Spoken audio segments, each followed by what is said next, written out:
Hello students, in my last lecture I was discussing about the basic components of 8051 microcontroller, and I discussed in the last lecture about the CPU, the interrupts, the memory, address and data buses and input output ports.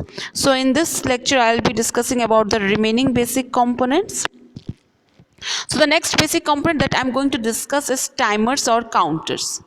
So many of the microcontroller applications require counting of external events such as frequency of the pulse trains, and it also many of the microcontroller applications also require generation of precise internal time delays between computer actions. So both these tasks can be implemented by software techniques, but what is the disadvantage of these techniques?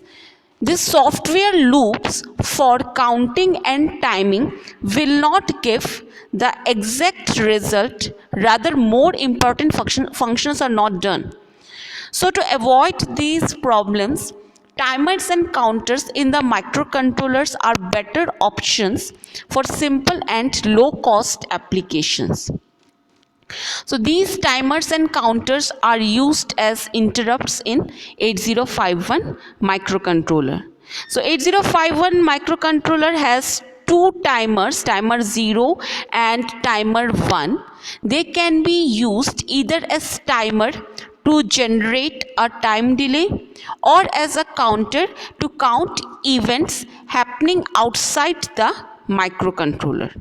So both timers are 16 bits, both of these timers, they are 16 bits wide, and since the 8051 microcontroller has an 8-bit architecture, it is an 8-bit microcontroller, therefore each 16 bit is accessed as two separate registers of low byte and high byte.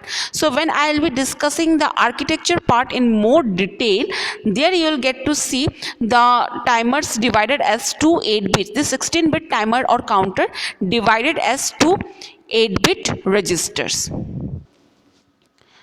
Now the next component that I am going to discuss is the oscillator.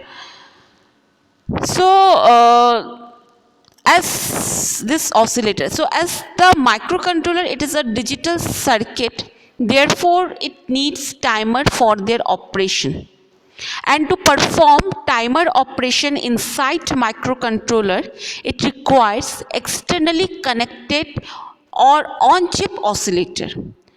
All the operations in a microcontroller are synchronized by the help of this oscillator clock, and the oscillator clock generates the clock pulses by which all internal operations are synchronized.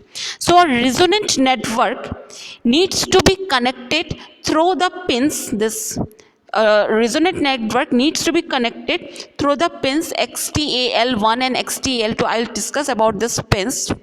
So these are the pins through which a resonant network will be connected, and it forms up an oscillator.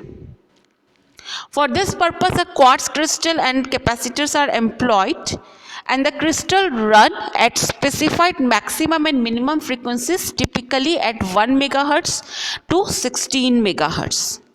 So this was all about the basic components of 8051 microcontroller. In my next lecture, I will be discussing in detail the complete architecture or the complete block diagram of 8051 microcontroller. I am ending this class here. Thank you.